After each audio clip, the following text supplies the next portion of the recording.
The fundamental theorem of arithmetic. अब ये concept start करने से पहले कुछ नंबर्स रिवाइज करते हैं। वो नंबर्स हैं prime numbers and composite numbers. Prime numbers किन्हें कहते हैं?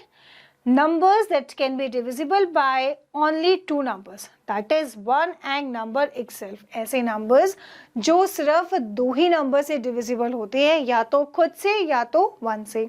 अब दो ही नंबर से डिविजिबल हैं तो इनके फैक्टर्स भी सिर्फ दो ही होते हैं। For example 2, 3, 5, 7, 11, 13, 17, 19, 23 and so on. ये ऐसे नंबर्स हैं जो किसी भी नंबर से डिविजिबल नहीं होता except number itself and one, या तो खुद से होंगे या तो वन से होंगे। क्लियर?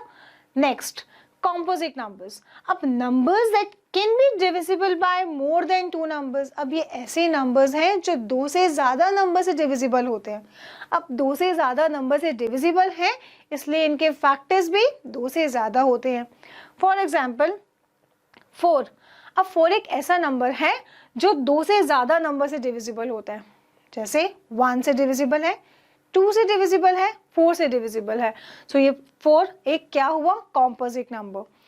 सिमिलरली 14 लेते हैं। 14 एक ऐसा नंबर है जिसके दो से ज्यादा फैक्टर्स हैं, क्योंकि 1 से डिविजिबल, 2 से डिविजिबल, 7 से डिविजिबल, 14 से डिविजिबल। ठीक, सो ऐसे नंबर्स हैं यहाँ पर जिनके दो से ज्यादा फैक्टर्स हैं, जो दो से ज्यादा नंबर से डिविजिबल हो सकते हैं। क्लियर? बट एक ऐसा नंबर है जो हमने यहाँ मिस कर दिया, ना ही हमने उसे प्राइम नंबर में कंसिडर किया, ना ही कॉम्पोजिट नंबर में कंसिडर किया, दैट इज 1। सो 1 कौन सा नंबर हुआ? सो 1 एक कैसा नंबर हुआ? 1 को हम कहते हैं unique number. Why? Because 1 is neither a prime number nor a composite number. क्यों? क्योंकि वो दोनों में किसी भी कंडीशन को क्वालिफाई नहीं कर रहा। प्राइम नंबर की कंडीशन एटलीस्ट उसके दो फैक्टर्स तो हो, बट 1 एक ऐसा नंबर है जो सिर्फ एक ही नंबर से डिवाइड हो सकता है, जो कि वो खुद है। दैट इज 1 का सिर्फ एक ही फैक्टर है, that is number itself. So prime number की कंडीशन को क्वालिफाई नहीं करता, प्राइम नंबर नहीं है। Whereas कॉम्पोजिट नंबर की कंडीशन के एटलीस्ट दो से ज्यादा फैक्टर्स होने चाहिए, उसके दो से ज्यादा फैक्टर्स होने चाहिए।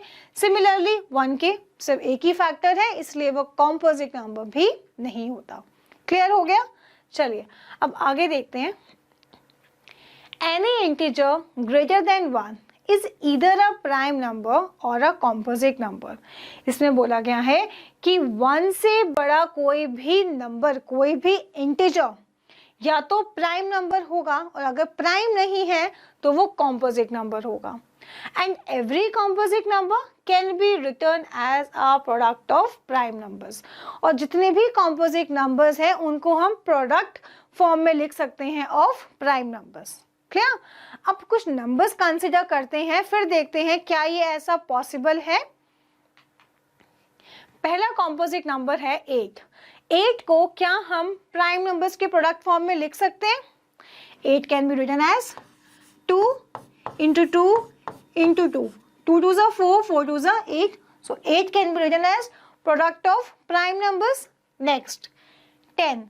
10 can be written as 2 into 5, 12. 12 can be written as 2 into 2 into 3. 2 2s are 4, 4 3s are 12. Next is 20. 20 can be written as 2 into 2 into 5. 2 2s are 4, 4 5s are 20. Next is 55. 55 को भी हम लिख सकते हैं 5 into 11, जिसमें 5 भी एक प्राइम नंबर है और 11 भी एक प्राइम नंबर है। अब आप सोच रहे होंगे क्यों ऐसा क्यों लिखा? हम 8 को 4 into 2 भी तो लिख सकते थे, 12 को हम 3 into 4 भी लिख सकते थे, 6 into 2 भी लिख सकते थे, 20 को हम 5 into 4 भी लिख सकते थे। तो हमने सिर्फ इस ही फॉर्म में क्यों लिखा? क्योंकि बोला गया है कि composite number can be written as a product of prime numbers. हम उसे प्राइम नंबर्स की प्रोडक्ट फॉर्म में लिखना है। ठीक, अगर हम 8 को 4 into 2 लिखेंगे तो 4 एक प्राइम नंबर नहीं है। अगर 12 को हम लिखेंगे 3 into 4 तो 4 अगेन एक प्राइम नंबर नहीं है। 6 इंटू 2 लिखेंगे तो 6 एक प्राइम नंबर नहीं है। सिमिलरली 20 में 5 इंटू 4 लिखा तो 4 एक प्राइम नंबर नहीं है। तो ये तो क्लियर हो गया कि जितने भी कॉम्पोजिट नंबर्स हैं उन्हें हम प्राइम नंबर की प्रोडक्ट फॉर्म में लिख सकते हैं। तो अभी तो हमने सिर्फ कुछ एग्जाम्पल कंसिडर किए, क्या ये इन एग्जाम्पल्स के अलावा बाकी कॉम्पोजिट नंबर्स के लिए भी वैलिड है? तो चलिए कुछ एक और एग्जाम्पल लेते हैं, देन चेक करते हैं। अब नेक्स्ट नंबर है 13,720। क्या इसे हम प्राइम नंबर्स की प्रोडक्ट फॉर्म में लिख सकते हैं? Yes, it can be written as 2 into 2 into 2 into 5 into 7 into 7 and into 7। So ये तो हुआ इस नंबर की प्राइम नंबर्स की प्रोडक्ट फॉर्म। अब ये क्या प्रोडक्ट फॉर्म करेक्ट है कि नहीं, चलिए चेक करते हैं। 13720 को डिवाइड करते हैं स्मॉलेस्ट प्राइम नंबर से। अब ये हमें ध्यान रखना है कि अगर हम किसी भी कॉम्पोजिट नंबर को प्राइम नंबर की प्रोडक्ट फॉर्म में लिख रहे हैं तो सबसे पहले सबसे छोटा प्राइम नंबर कंसिडर करना है।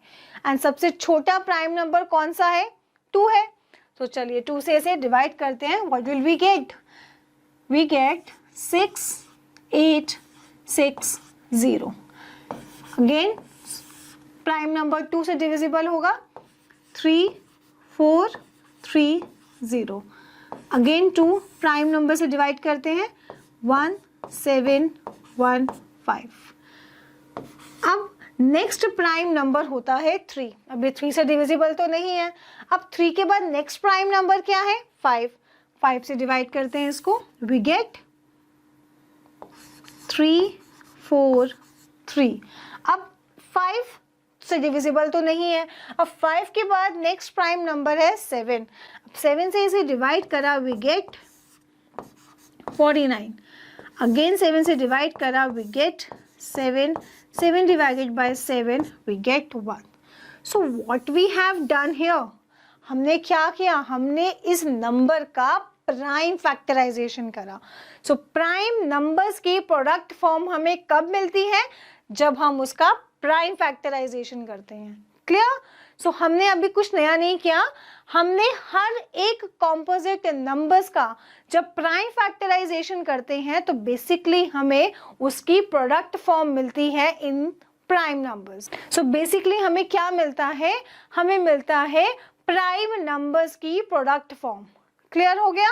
तो हर एक कॉम्पोजिट नंबर प्राइम नंबर्स की प्रोडक्ट की फॉर्म में लिखा जा सकता है। क्लियर?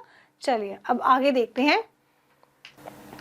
अब नेक्स्ट है the prime factorization of a natural number is unique except for the order of its factors. अब बोला गया है कि किसी भी नेचुरल नंबर का जब हम प्राइम फैक्टराइजेशन करते हैं तो वो यूनिक होता है। यूनिक का मतलब कि किसी भी दो नंबर का प्राइम फैक्टराइजेशन सिमिलर नहीं हो सकता। ये कैसे पॉसिबल है? चलिए इसके लिए भी पहले एग्जांपल कंसिडर करते हैं। Find the prime factorization of 105, 315 and 7875। अब इसका प्राइम फैक्टराइजेशन करते हैं, देन चेक करते हैं क्या इन सारे नंबर्स का प्राइम फैक्टराइजेशन यूनिक है। फर्स्ट है 105। 105 का प्राइम फैक्टराइजेशन करते हैं। स्मॉलेस्ट प्राइम नंबर लेना है। Smallest prime number is 2।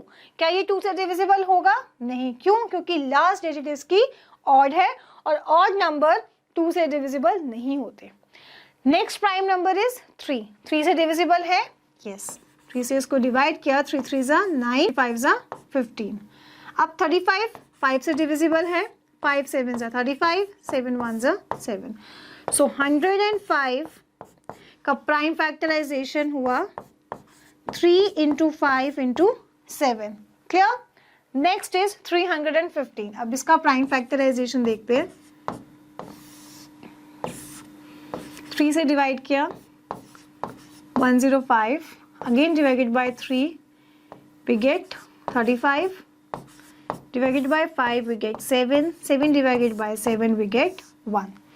अब 315 के प्राइम फैक्टर्स का प्रोडक्ट हुआ 3 इंटू 3 इंटू 5 इंटू 7। इसको हम लिख सकते हैं 3 raised to the power 2 क्योंकि 3 2 टाइम्स रिपीट हो रहा है। क्लियर? अब नेक्स्ट है 7875। इसे डिवाइड किया 3 से, वी गेट 2 6 2 5 8 7 5। अब डिवाइड करते हैं इसको 5 से, 5 1 ज़ा 5, 5 7 ज़ा 35, 5 2 ज़ा 5 5 ज़ा 25। अब आगे फर्दर से डिवाइड करा, वी गेट 35, अगेन डिवाइड किया 5 7 ज़ा 35, ठीक। तो 7875 के प्राइम फैक्टर्स का प्रोडक्ट हुआ 3 into 3, 5 into 5 into 7. It can be written as 3 into 3 raised to the power 2 into 5 raised to the power 2 into 7, ठीक। अब इनके प्राइम फैक्टर्स का प्रोडक्ट देखते हैं। हमने ऑब्जर्व किया कि 357, 357, 357 तीनों ही नंबर्स के फैक्टर्स हैं। 105 के भी 357 फैक्टर है, 315 के भी और 7875 के भी, ठीक। बट यूनिकनेस क्या है इसमें कि इनका ऑर्डर सेम नहीं है, और यही ऊपर मेंशन किया गया है। The prime factorization of a natural number is unique except for the order of its factors, ठीक है। यहाँ पर भी 357 है, बट यहाँ पर 3 2 टाइम्स रिपीट है, यहाँ पे 3 2 टाइम्स है और 4 5 भी 2 टाइम्स है। क्लियर है, समझ में आ रहा है कि प्राइम फैक्टराइजेशन यूनिक कैसे होता है, क्योंकि उनके प्राइम फैक्टर्स का ऑर्डर सेम नहीं होता, सिमिलर नहीं होता, इसीलिए हर एक नेचुरल नंबर का प्राइम फैक्टराइजेशन यूनिक होगा। क्लियर, किसी भी नंबर के प्राइम फैक्टराइजेशन सिमिलर नहीं हो सकता। क्लियर हो गया, चलिए अब आगे देखते हैं। Now come to the concept of fundamental theorem of arithmetic. जो अभी तक हमने इतना कुछ पढ़ा उसी को कहते हैं fundamental theorem of arithmetic. Basically जो प्राइम फैक्टराइजेशन होता है, जो हम जूनियर क्लासेस में करते आए हैं, उसी को एक न्यू फॉर्म दी गई है जिसे नाम दिया गया फंडामेंटल थ्योरम ऑफ अरिथमेटिक, जिसमें मेंशन किया गया है we conclude that the fundamental theorem of arithmetic states that every composite number can be expressed as a product of prime numbers, और उसी प्रोडक्ट फॉर्म को हम कहते हैं प्राइम फैक्टराइजेशन। सो इतना सही कंसेप्ट है, जो हम जूनियर क्लासेस में पढ़ते आए हैं उसी को बोला गया है the fundamental theorem of arithmetic, जिसमें उसने मेंशन किया कि हर एक कॉम्पोजिट नंबर को हम प्राइम फैक्टर्स की प्रोडक्ट फॉर्म में लिखते हैं, और हर एक नंबर का प्राइम फैक्टर्स का प्रोडक्ट यूनिक होता है, सिमिलर नहीं हो सकता। क्लियर हो गया, चलिए अब नेक्स्ट क्लास में हम